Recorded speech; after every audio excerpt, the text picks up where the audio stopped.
Hunahuna gikinahanglan nga mukayod aron mabuhi sama sa magtiayong naghanep buhay sa bakagan. Ang bukog sa ulo sa baboy nga paborito sa ilang mga suki. Sayra nato ang ginagmayng hanep buhay pinaagi ni ining report. Sa kilid sa kalsada sa barangay Banilad, habig sa dakbayan Sugbo himutang ang gamay ug inato nga kananan nga gilagsaan sa mga suki. Gawas sa lamian, pangmasa pagyud ang presyo sa ilang mga sudan kay gituyo nila dalatabang sa mga namalit kansang budget igo-igo ra. Apan nagikahinaman sa mga suki ang bakagan nila ubukog sa ulo sa baboy nga adunay unod. Nabtan ako si Enrico nga nag-andam sa ihang lutuonon. Kumplito sa lamas. Dihang mibukal na ang tubig giluno dayon ang bakagan. Hangtod na luto na kini.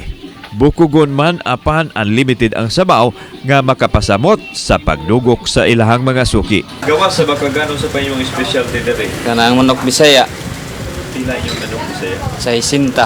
Di ba mo alkansi anin sir kay mo naghandin naman sa Nalay gamay nga makuan ginansya. usa ka tuig lang sa ilang panginabuhi apan naghatag na kini og kasiguruhan nga makasugakod sa ilang pagpuyo alang sa pamilya basta magkugi lang mabuhi gyud og makatabang pa sa uban. Kumusta man ato ang panginabuhi?